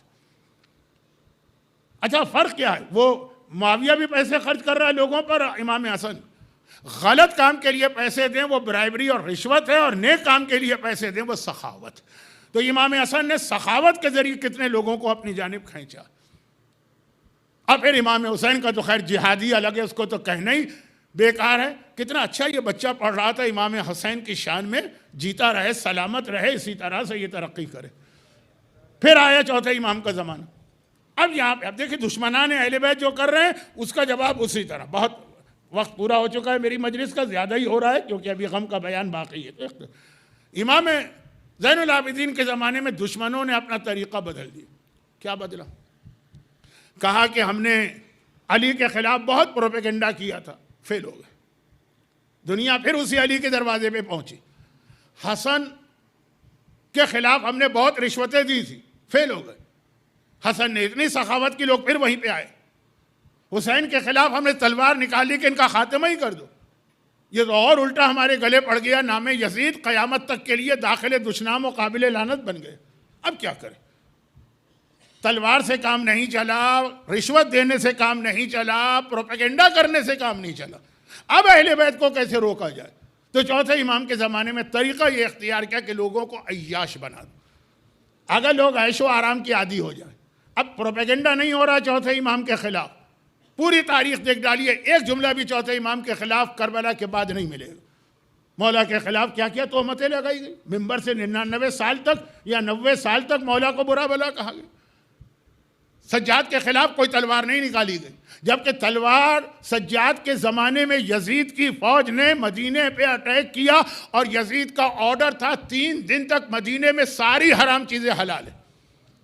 قبر رسول کے قریب بیٹھ کے شراب پی گئی, ممبر رسول پہ بندر نچائے گئے, کتنی عورتوں کا ریپ کیا گیا. سجاد کو کسی نے ہاتھ نہیں لگایا, کیونکہ وہ جو سازشیں ناکام ہوئی نہیں کہ کربلا میں تلوار چلائی تو فیل ہو گئے, حسن کے زمانے میں رشوت دی تو فیل ہو گئے, علی کے خلاف جھوٹی حدیثیں بنائی تو فیل ہو گئے. اب کیا کریں؟ کہ آپ لوگوں کو اتنا عیاش بنا دو, شراب کا عادی بنا دو, جگار یعنی جوئے کا عادی بنا دو, حرام کھانا کھانے کے عادی بنا دو. میں بہت ایک ہلکی پھلکی مثال دے دوں تاکہ کم وقت میں بات مکمل کر دوں. میں بالکل آخری سٹیج پر ہوں. دنیا میں کئی جگہوں پر اٹلانٹا اس میں شامل نہیں ہے. یہاں تو بہرحال تقریباً حج اور عمرے کی وجہ سے میرے تعلق کسی صاحب سے ایسے بن گئے کہ انہیں کیا ٹھہرتا ہوں. لیکن جہاں مجلسیں پڑھنے جاتا ہوں کوئی نئی جگہ, مولانا کو کہاں ٹھہرائیں, ہیں بھی بیچارے غریب مسکین عالم کیونکہ اردو پڑھتے ہیں. انگلش میں پڑھیں تو بزنس کلاس کا ٹکٹ بھی ملے گا, 5 اسٹار ہوٹل بھی ملے گا, لیکن اردو والا کیا, بیچارہ مسکین غریب بلا ہی لیتے, بڑا احسان ان پہ کرتے, کہاں ٹھہرائیں. کسی کے گھر ٹھہرانا, وہ لوگ بھی جو میرے بڑے فین ٹائپ کے ہوتے ہیں, جو حقیقت میں فین ہوتے ہیں, ہمارے گھر نہیں ٹھہرانا, کہیں اور ٹھہرا دیے. کیوں کہ مولانا آئیں گے تو پھر ہماری عورتوں کو حجاب کرنا پڑے گا. جتنے دن یہ رہیں گے 5 دن 7 دن ایک مصیبت بن جائے گی. تو بے حجاب عورت کو دیکھیں گے تو وہاں ڈانٹ دیں گے, اور ہو سکتا ہے ممبر پہ بھی بتا دیں. گرچہ میں ممبر کو کبھی پرسنل کام کے لیے یوز نہیں کرتا, لیکن اگر کوئی گناہ کبیرہ ہو رہا, ہمیں گانے بند کرنا پڑیں گے, ہمیں فلمیں بند کرنا پڑیں گی. ہمارے بچے جس طرح کے کچھ حرام کھیل کھیل رہے ہیں, حرام کھیل کی ایک مثال دے دوں؟ نہیں, یہ مثال حرام کھیل کی ہے لیکن نہیں. ہمارے یہاں ایک بہت پاپولر حلال کھیل ہے, اتنا کہ بہت سے امام باڑوں اور مسجدوں میں, مسجد کے اندر ساتھ میں ایک ہال بنایا جاتا ہے بچوں کے لیے, اس کے اندر یہ ہیلدی اسپورٹ ایکٹیویٹی, اس کو ہم لوگ پاکستان میں کہتے ہیں بلیئرڈ یا اسنوکر, یہاں شاید پول ٹیبل کہتے ہیں. آغا سیستانی کے احتیاط واجب میں یہ حرام ہے. جو باقاعدہ سینٹر بنتے ہیں ہمارے یہاں ریلیجس, کہ بھائی ایک سینٹر ہے, اس میں مسجد بھی ہو, امام باڑہ بھی ہو, غسل و کفن کا انتظام بھی ہو, سنڈے اسکول بھی ہو, تاکہ ہمارے بچے کہیں ادھر ادھر نہ جائیں. تو ایک اسپورٹس کا بھی کچھ ہونا چاہیے. چلے ٹیبل ٹینس صحیح ہے, والی بال صحیح ہے, باسکٹ بال صحیح ہے, بیڈمنٹن صحیح ہے, لیکن سب سے آسان ہے ایک ٹیبل جو خریدنا ہے کہ بلیئرڈ یا اسنوکر, جس کو یہاں شاید پول ٹیبل کہتے ہیں. امریکہ میں تھوڑا تھوڑا سب کے رولز میں فرق ہے, لیکن بنیادی طور پر ایک آغا سیستانی کے حرام ہے. البتہ اس لیے کہ احتیاط واجب ہے, دوسرے مرجع اجازت دیتے ہیں, تو ہم لوگ اس کو بہت ہائی لائٹ نہیں کرتے. کہ فائدہ کیا, پہلے لوگوں کو کنفیوز کرو پھر حل کرو, تو شروع سے ہی اس مسئلے کو حل کرو. لیکن بعد میں بتا رہا ہوں کہ اب یہ ہے کہ وہ گھبراتے ہیں 5 دن کے لیے مولانا کو اپنے گھر میں ٹھہرانے پر, کہ وہ ساری پابندیاں کرنا پڑیں گی. تو چوتھا امام 35 سال کی امامت کر رہا ہے, کہا کہ اتنا مسلمانوں کو کرپٹ کر دو, شیعوں کو کرپٹ کر دو. مسلمان تو تھے ہی کرپٹ, کہ وہ امام سے بس جائیں ملیں, دور سے دعا سلام کریں, ہاتھ ملائیں اور چلیں. شرابی امام کے پاس کیسے جائے گا, داڑھی منڈوانے والا کیسے جائے گا, بے حجاب عورت کیسے جائے گی, جوا کھیلنے والا کیسا جائے گا. امام تو اس کو دیکھ کے کہتے ہیں کہ تم میرے پاس آئے ہو, پتہ ہے مجھے پتہ ہے آج تم پر غسل واجب تھا, تم بغیر غسل کیے آ گئے. اس طرح سے امام بات کرتے ہیں اپنے شیعوں سے, غیروں سے نہیں. تو اب اتنا معاشرے کو کرپٹ کر دو کہ لوگ امام کے پاس آئیں ہی نہیں. آئیں نہیں, دور دور.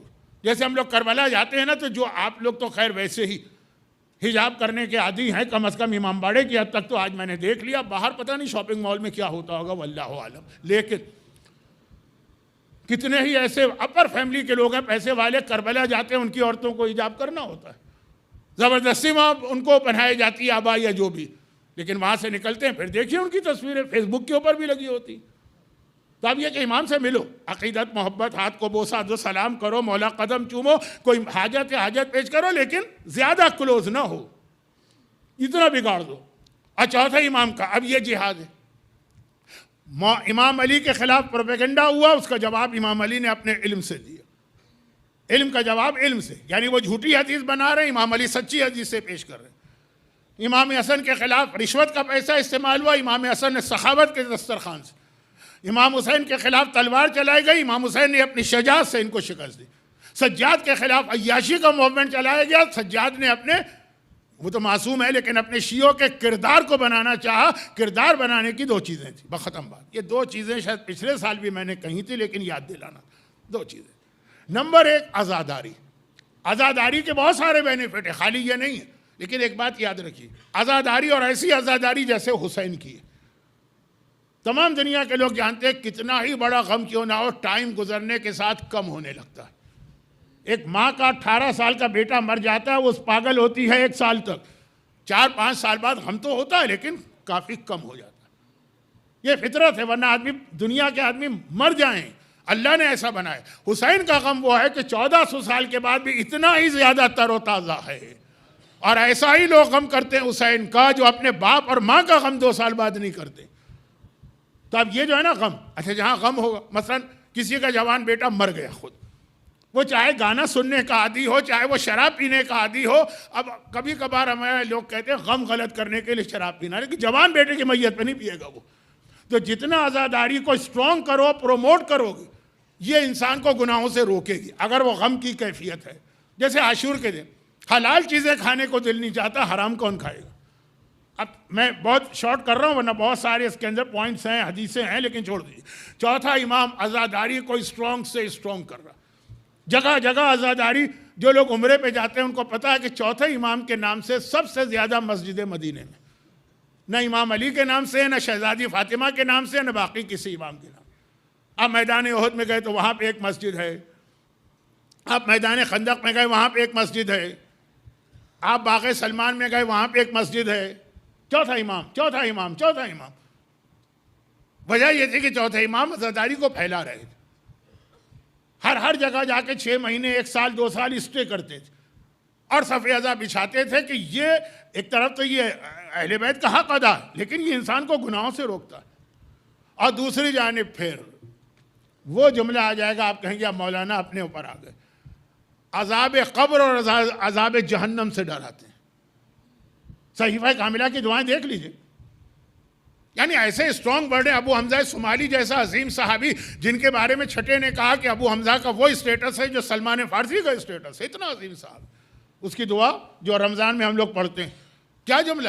اب کی لخروج روحی، اب کی لذیق لادی، اب کی لسوال منکرین و نکیرین فی قبری، اب کی لخروج من قبری حاملا ثقلی علی ظہری. دعا ابو حمزہ صومالی پورے 30 دن رمضان میں پڑھی جاتی ہے. کیا دعا ہے وہ، آپ دیکھیں گے ہل کے رہ جائیں گے. اور میں نے تو ان اساتذہ کی جوتیاں سیدھی کی اور ان سے سیکھا ہے جو پورا سال نماز شب کے قنوت میں دعائے ابو حمزہ صومالی پڑھا کرتے ہیں. اس میں جملہ ہے کہ لوگوں نے کہا کہ مولا آپ رو کیوں رہے؟ کربلا کی عزاداری وہ ایک غم ہے، یہ دوسرا. کہا میں رو رہا ہوں اس وقت کو یاد کر کے جب ملک الموت میری روح نکالے گا. میں رو رہا ہوں اس وقت کو یاد کر کے جب قبر کی دیواریں اپنے درمیان گناہگار کو دبائیں گی.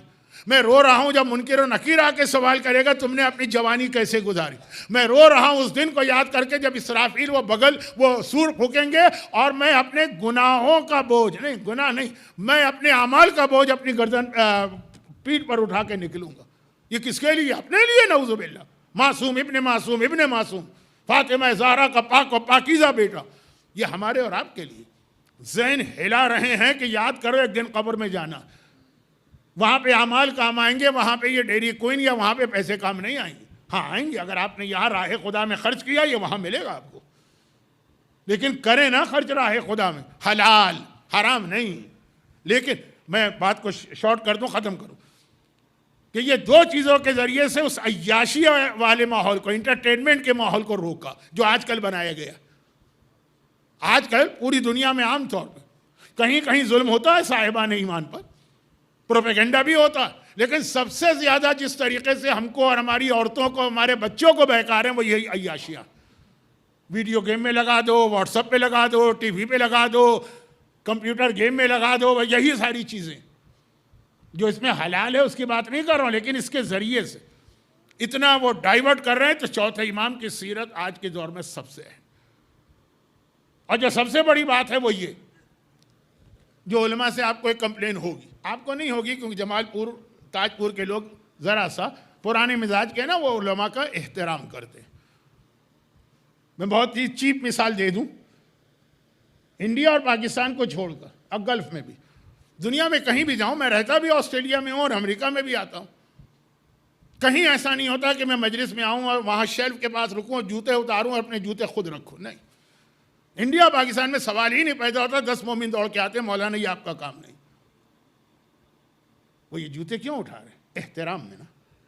مغرب میں کہیں پر بھی نہیں. وہ سامنے کھڑا ہوگا جوان سینہ تان کر یا کوئی آدمی، لیکن نہیں، خود ہی کرے اپنا کام. ہاں یہاں پہ مجھے ملے واقعات، یہاں پہ ایسا ہوتا ہے، میں روک دیتا ہوں کیونکہ مجھے کوئی پروٹوکول خود پسند نہیں ہے. 5 مجلسوں میں شاید 3 دن سے میں اپنے فضائل پڑھ رہا ہوں، تو خلاصہ یہ ہے کہ مجھے پسند نہیں ہے. لیکن لوگوں کا آفر کرنا خود یہ بتا رہا ہے کہ ابھی وہ پرانے ویلیوز ہیں. کب تک ہیں یہ مجھے نہیں معلوم، کیونکہ ینگسٹر یہ چیزیں جانتے ہی نہیں. ایک تو ہوتا ہے نا کہ وہ مانتے نہیں ہیں، جانتے ہی نہیں، ان کو کسی نے ٹرینڈ ہی نہیں کیا کہ یہ بھی چیزیں. تو اب یہ ہے کہ علماء سے کمپلین ہوتی ہے کہ ممبر سے وہ سب کچھ کہتے ہیں، خود عمل نہیں کرتے. ایک عام کمپلین ہے، میں نے کہا شاید آپ کو نہ ہو لیکن ایک عام کمپلین.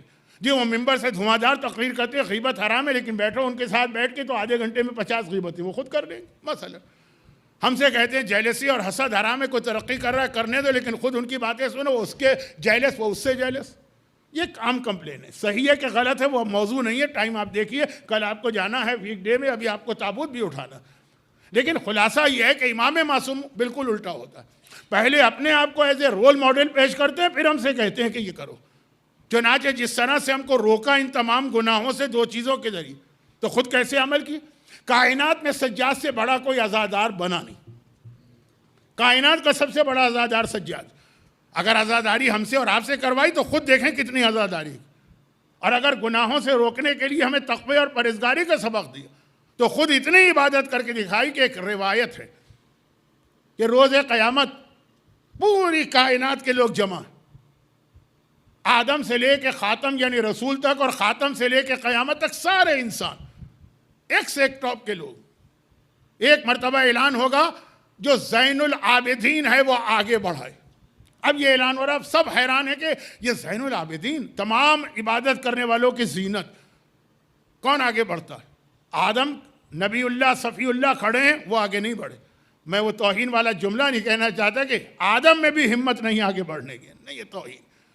نوح کھڑے ہیں، نوح بھی آگے نہیں بڑھے، ادریس بھی آگے نہیں بڑھے، شیث بھی آگے نہیں بڑھے، موسیٰ بھی آگے نہیں بڑھے، داؤد بھی آگے نہیں بڑھے. اعلان ہو رہا ہے آؤ زین العابدین، تمام عابدوں کی زینت، آگے بڑھو.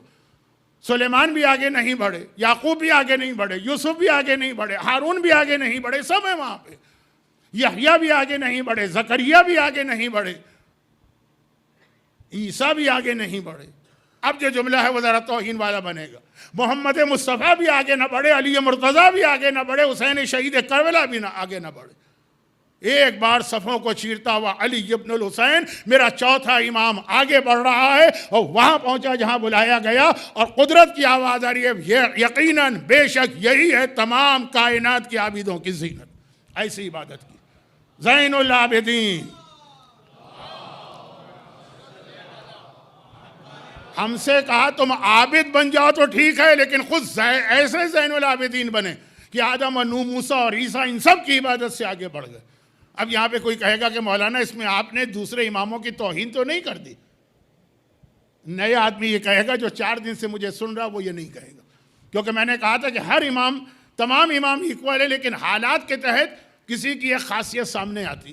کیا خالی حسین بہادر ہیں؟ چھٹے بہادر نہیں تھے، لیکن شجاعی کو کہا جائے گا کیونکہ حالات ایسے تھے کہ ان کے خلاف تلوار نکالی گئی. تو باقی تمام اماموں پہ وہ وقت نہیں آیا جو سجاد پہ آیا. یعنی بس اب یہ مصائب شروع ہو گئے. یعنی باقی سب نے عبادت کی،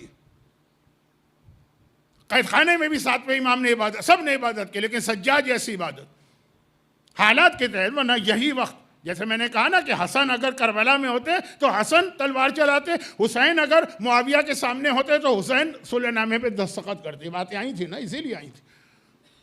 حالات کے تحت عبادت کا جو ماحول سجاد کا بنا، کوئی اور ایسی عبادت نہیں کر سکتا. ہاں اگر ان کے بزرگوں کو موقع ملتا ایسا ماحول بنتا. کیسا ماحول؟ بھوکے بھی ہیں تو عبادت، پیاسے بھی ہیں تو عبادت، لاشیں پڑے ہیں تو عبادت. دیکھیے بھوک میں، پیاس میں، جلے ہوئے خیموں میں، بے مقنا و چادر کے گھر کی خواتین کے ہوتے ہوئے وہاں بھی سجاد کی عبادت. 7ویں نے قید خانے میں ایسی عبادت کی لیکن اکیلے تھے.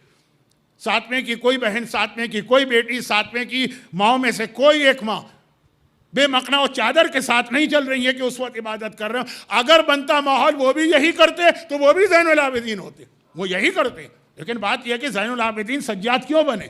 علی مرتضیٰ سے آگے کیوں بڑھے؟ آگے نہیں بڑھے. لقب کیوں ملا؟ کہ ایسے ماحول میں عبادت کی. بھوک کے درمیان تو عبادت ہو جاتی، پیاس میں بھی عبادت ہو جاتی، مگر جلے ہوئے خیموں کی خاک پر جہاں زینب اپنے لٹے ہوئے گھر کو لے کے اس حالت میں بیٹھی ہوئی، کربلا کی شام غریباں زینب اس حالت میں بیٹھی ہوئی ہے کہ زینب کی ذمہ داری ہے سارے قافلے کی عورتوں اور بچوں کو بھی جمع کرے. کون بچے؟ خود مولا سجاد کا جملہ ہے. کسی نے پوچھا تھا مولا سجاد جب کربلا میں آخری خیمہ جلا تھا، آخری خیمہ جلا تھا 3 دن میری مجالس کا عنوان ہی وہی رہا کہ جو آخری خیمہ جلا تو پھوپھی نے کیا پوچھا، بھتیجے نے کیا بتایا، لیکن جب جل گیا تو مولا آپ کا گھرانہ کیسے نکلا باہر؟ مولا سجاد کے ہاتھ میں تسبیح تھی کہ اگر یہ تسبیح کا دھاگا ٹوٹ جائے تو دانے کس طرح پھیل جاتے ہیں۔ کربلا کے میدان میں امام زادے اس طرح بکھر گئے، اور ان کو جمع کرنا بھی زینب کی ذمہ داری۔ چنانچہ زینب نے کلثوم کو لیا تھا، سب کو جمع کیا تھا نا، ساری عورتوں کو، سارے بچوں، آؤ بہن کلثوم ہم لوگ جمع کرتے ہیں، کہیں بچے سو رہے ہیں ان کو لائیں، کہیں رو رہے ہیں ان کو لائیں۔ ایک جھاڑی کے پیچھے اولاد عقیل، عقیل کی اولاد میں سے 2 بچے گلے میں باہیں ڈھالے سو رہے ہیں۔ زینب نے کہا تھا نا بہن کلثوم آہستہ چلو، سو گئے ہیں کہیں آنکھ نہ کھل جائے، لیکن قریب پہنچے تو دیکھا یہ بچے سو نہیں رہے، دونوں کے سینے پہ گھوڑوں کی ٹاپوں کے نشان ہیں، گھوڑوں تلے آ کے یہ شہید ہو چکے ہیں۔ زینب نے کہا کلثوم بہن گھبراؤ نہیں، ایک لاشا تم اٹھاؤ، ایک لاشا میں اٹھاتی ہوں۔ لیکن اب دل تو بھر آیا نا، فرات کو دیکھا، آواز دی عباس تو نہ رہا تو آج یہ وقت آ گیا کہ لاشیں بھی تیری بہنوں کو اٹھانا پڑ رہے۔ اور اس کے درمیان میرا مظلوم آقا سجاد کربلا کی ریتی پہ پیشانی رکھے ہوئے کہہ رہا شکرن للہ، شکرن للہ۔ جو سجدہ عشاء کے بعد شروع کیا وہ نماز شب کے آخر وقت فجر کے قریب مکمل کیا۔ یہ ہے زین العابدین۔ اونٹوں پہ جا رہے ہیں تو نمازیں چل رہی، قیدی بنا کے پیدل چلایا جا رہا ہے تو نمازیں چل رہی۔ اتنا بھاری توق، ہتکڑی اور بیڑی، کیونکہ گلے میں جو توق تھا نا اس توق میں اندر کی جانب وہ میخیں اور کیلیں لگی ہوئی تھیں کہ ذرا سر گھماتے ہیں اور یہ میخ یا کیل گردن میں گھستی۔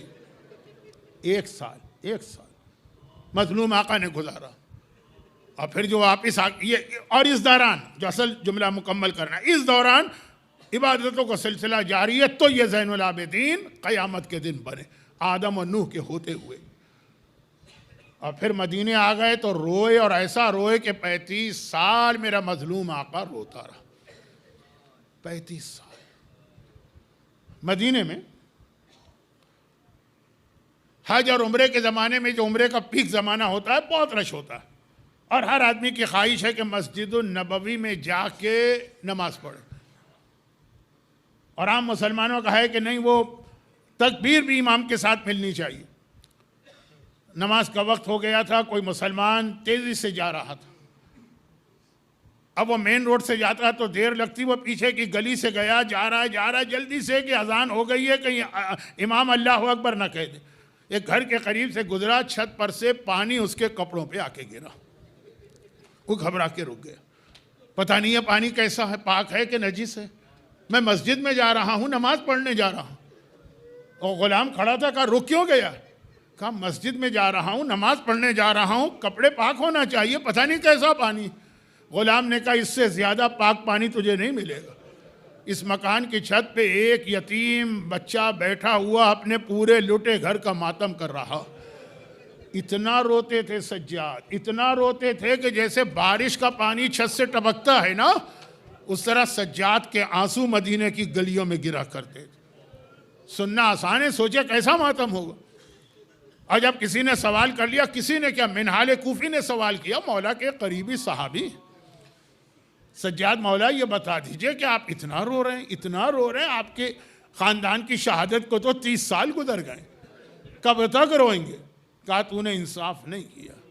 یعقوب کے 12 بیٹے تھے، 12، ایک بیٹا وہ بھی مارا نہیں گیا تھا، خالی وہ گم ہو گیا تھا، کھو گیا تھا، تو اتنا روئے کہ قرآن نے کہا وَب یزت عینا ہو وَہُوَ قَذِیم، یعقوب نابینا ہو گئے جبکہ وہ بہت زیادہ صبر کرنے والے تھے۔ میرے تو 18 یوسف کربلا کی جلتی ریتی پر میرے سامنے تڑپے۔ منال گھبرا گیا، کہا مولا مولا ٹھیک ہے بات صحیح، لیکن وہ سب تو شہید ہوئے، شہادت تو ایک بڑا رتبہ۔ کبھی دشمنان اہل بیت بھی یہی اعتراض کرتے ہیں نا کہ شہید پہ کیوں رو رہے ہو، تو بڑا رتبہ۔ تفصیلی جواب ہے کہ رسول خدا جناب حمزہ پہ کیوں روئے، وہ بھی تو شہادت تھی، لیکن مولا نے دیکھا یہ تفصیلی جواب کا موقع نہیں، کہا ایک بات بتا دیا، میں نے مان لیا کہ شہادت بڑا رتبہ، اس پہ نہ رو، لیکن کیا بہنوں اور پھوپھیوں کا ننگے سر بازاروں اور درباروں میں جانا تجھے کیا پتا سجاد یہ خون کے آنسو کیوں رو رہا ہے جب اسے وہ وقت یاد آتا ہے، ہائے میری بہنیں، ہائے میری ماں، ہائے میری پھوپھی کس طرح سے نامحرموں کے درمیان سے گزر رہی، اتنا روئے اتنا روئے اتنا روئے۔ اسلام میں ایک مستحب حکم ہے کہ یہ جو قصائی ہے، قصاب، بوچر، یہ پروفیشن اختیار نہ کرو۔ مولا کیوں؟ کہا کہ اس سے آدمی کا دل بہت سخت ہو جاتا ہے، جانور ذبح کرتے کرتے وہ آدمی اتنا سنگ دل ہو جاتا ہے۔ لیکن سجاد کے ماتم نے تو مدینے کے قصائیوں کو رلا دیا، کیونکہ روایت یہ ہے کہ جب کبھی کسی کام سے آقا سجاد مدینے کے بازار سے گزرتے تھے اور ایک مرتبہ کسی قصائی کی دکان نظر آ جاتی تھی تو مولا جس کام سے بھی جا رہے ہیں راستہ چھوڑ کے اس دکان میں آ جاتے ہیں، سامنے وہ ذبح شدہ جانور لٹک رہا۔ مولا کہتے تھے کہ اے قصاب، یہ جانور جو تو نے ذبح کیا ہے تو پہلے اسے پانی پلا دیا تھا کہ پیاسا ذبح کیا؟ ہاتھ جوڑ کے کہتا تھا قصائی، فرزند رسول میں آپ کے جد کی شریعت کو ماننے والا ہوں، 3 بار اس کے سامنے پانی رکھا، جب جانور نے خود ہی منہ ہٹا لیا تب ذبح کیا۔ وہیں بازار مدینہ میں کھڑے کھڑے سجاد نے مدینے کا رخ کیا، السلام علیک یا ابتا، السلام علیک یا ابا عبداللہ۔ بابا مدینے کا جانور بھی پیاسا ذبح نہیں ہوتا، لیکن ہائے میرا مظلوم بابا، میدان کربلا میں 3 دن کا پیاسا تھا جب گلے پہ قاتل کا خنجر چلا، اور 35 سال بابا کا ماتم کرنے والے پہ یہ رات آ گئی جب سب کو اس کا ماتم کرنا ہے۔ روایتوں میں ہے کہ زہر دیا گیا گورنر مدینہ کے ذریعے، 3 دن پہلے زہر دیا گیا، میرا مولا سجاد زہر سے تڑپ رہا ہے، یہاں تک کہ رات کا آخر آیا۔ ابھی آپ تابوت کی زیارت بھی کریں گے، کچھ نوجوان تابوت اٹھائیں گے بھی۔ ایک مرتبہ زہر سے تڑپ رہے ہیں اور صبح کے قریب میرا مظلوم آقا اس دنیا سے رخصت ہوا۔ 5واں امام، آئیے چل کے پرسہ تو دے دینا۔ اے امام باقر، آپ کا بابا مارا گیا، دنیا سے گیا، شہید کیا گیا، ہم سے پرسہ لیجئے۔ لیکن مظلوم آقا سجاد دنیا سے گیا، آپ یتیم ہوئے، مگر آپ کی یتیمی میں آپ کے رخسار پہ تماچے تو نہیں لگ رہے نا، آپ کی کمر پہ کوڑے تو نہیں پڑ رہے نا۔ آپ کا بابا مارا گیا، آپ بابا کو ظاہری اعتبار سے غسل و کفن تو دے سکے نا، اپنے ہاتھوں سے بقی کی قبر میں اتار تو سکے۔ ہائے کربلا کی یتیمہ سکینہ تھی، بابا مارا بھی گیا تماچے بھی کھا رہی ہے، بابا مارا بھی گیا عمر سعد کے کوڑے بھی کمر پہ پڑ رہے ہیں۔ کل صبح کا وقت آیا، میرے مظلوم آقا سجاد کو غسل دیا جا رہا ہے، امام باقر غسل خانے میں غسل دے رہے ہیں، غسل مکمل ہوا، جنازہ لے کے جنت البقیع میں داخل ہوئے۔ لوگوں نے ایک سوال کیا، فاصلہ ہی کتنا تھا، گھر سجاد کا گھر اور بقیع۔ لوگوں نے سوال کیا، اب جنازہ چل رہا ہے نا، سوال کیا، اے امام باقر، جب آپ بابا کو غسل دے رہے تھے تو ہم نے سنا تھا آپ غسل خانے میں چیخ چیخ کے رو بھی رہے تھے، میت کو غسل دیتے ہوئے کوئی روتا تو نہیں ہے نا، غسال کا کام رونا نہیں ہے۔ ہائے امام باقر بقیع میں داخل ہو چکے ہیں۔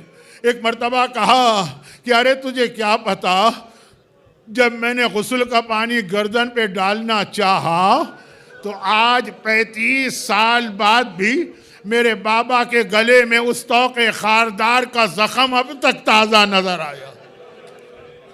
نہیں، میں ذرا آپ کو ربط ملاؤں، بس یہ آخر میرے جملے ہیں، اب تابوت برآمد ہونے والا ہے، تیار ہو جائیے۔ غسل خانے میں لوگوں نے صحیح کہا، غسل خانے میں غسل دینے والا غسال روتا نہیں، لیکن یہ اہل بیت کا گھرانہ، یہاں کے مصائب وہ ہیں جو اسی گھرانے میں آپ کو ملیں گے، کہیں اور نہیں ملیں گے۔ غسل خانے میں غسل دینے والے کا رونا ہم نے آج پہلی بار نہیں سنا ہے، آج 3ری بار سنا۔ پہلی بار کب سنا تھا؟ جب مولا علی شہزادی فاطمہ کو غسل میت دے رہے تھے، کوئی اور نہیں بتا رہا، زینب کبریٰ بتا رہی۔ میں دروازے کے قریب کھڑی تھی، میں نے دیکھا میرا صابر بابا علی مرتضیٰ اماں کو غسل میت دیتے ہوئے چیخ چیخ کے رو رہے ہیں، آواز باہر آ رہی۔ جب دروازہ کھلا، علی نے کہا کہ آؤ بیٹے اور بیٹیوں، ماں کا آخری دیدار کر لو. تو میں نے بابا کا کرتا پکڑ کے کہا بابا آپ اماں کو غسل دیتے ہوئے رو کیوں رہے تھے؟ کہا بیٹی زینب جب میں نے فاطمہ کے بدن پہ پانی ڈالا اور پہلو تک پہنچا تو آج اتنے دن بعد بھی پہلو فاطمہ پہلو زہرا پہ کوڑے کا زخم تازہ نظر آ رہا. زینب بیٹی ہے نا, بیٹیاں ماں کے زیادہ قریب ہوتی ہیں نا. زینب نے ایک مرتبہ ماں کے مصائب سنے, چیخ کے فریاد کرنا چاہی, ہائے میری زخمی ماں جو کوڑے کے ساتھ دنیا سے گئی. علی نے سر پہ ہاتھ رکھا, کہا بیٹی زینب صبر کر, بس اتنا یاد رکھ تیری ماں نے بدن پہ ایک کوڑا کھایا تھا, لیکن جب تو کربلا سے شام جائے گی تو سارے راستے تیرے بدن پہ کوڑے پڑتے رہیں گے. کوڑے کھاتے کھاتے میری زینب شام پہنچے گی. یہ پہلا رونا تھا غسل خانے میں. امام باقر کا رونا تیسرا تھا. لیکن ان دو کے بیچ میں بھی کوئی رونا ہے جو میں نے کہا تین؟ ہاں, ان دو کے بیچ میں تیسرا رونا تو میں کیسے پڑھوں. روایت یہ ہے کہ زندان شام میں ننھی سکینہ مر گئی. مظلوم آقا سجاد کا یہ بھی ایک امتحان تھا. بہن کا لاشا اٹھانا. زندان شام میں ننھی سکینہ مر گئی. غسالہ کو بلایا گیا کہ بچی کو غسل دینا ہے. وہ پردے کے پیچھے گئی, چیخیں مارتے ہوئے باہر آئی, بیویوں تم نے اس بچی پہ کتنا ظلم کیا ہے. سر سے پیر تک اس کا سارا بدن زخمی نظر آ رہا. نیزے کی نوک بھی ہے, برچھیوں کے زخم بھی ہیں, تماچوں کے نشان بھی ہیں, کوڑوں کے نشان بھی ہیں. ایک سکینہ غسالہ چیخیں مار کے رونے لگی. اور پھر میرا آخری جملہ, امام باقر روتے ہوئے چلے, بقی میں وہاں پہنچے جہاں آج چوتھے امام کی قبر ہے. قبر میں میت اتارنا چاہی. لوگوں نے گھبرا کے ایک سوال کیا, اور ایک جملہ میں اپنے دل سے کہتا ہوں, میرا دل یقین سے کہتا, مولا اس قبر کے قریب پہنچے ہیں تو کسی بی بی کے رونے کی آواز آ رہی ہے. قبرستان میں تو کوئی بی بی نہیں ہے. ہائے میرا مظلوم امام باقر. کہا ارے یہ میری دادی فاطمہ زہرا ہیں, میرے بابا کے جنازے پہ آئی ہیں, اور کوئی تعجب نہیں ہے. فاطمہ نے کہا ہوگا بیٹا باقر میرے سجاد کا جنازہ میرے حوالے کرو. سجاد کو دفن کرنے فاطمہ خود آ رہی ہے. واہ سجادہ, امام سجاد کا ماتم کیجئے. تابوت اٹھائیے اور سینوں پہ جتنے زور سے ہاتھ مار سکتے ہیں ماتم کریں. الا ولعنت اللہ علیہ.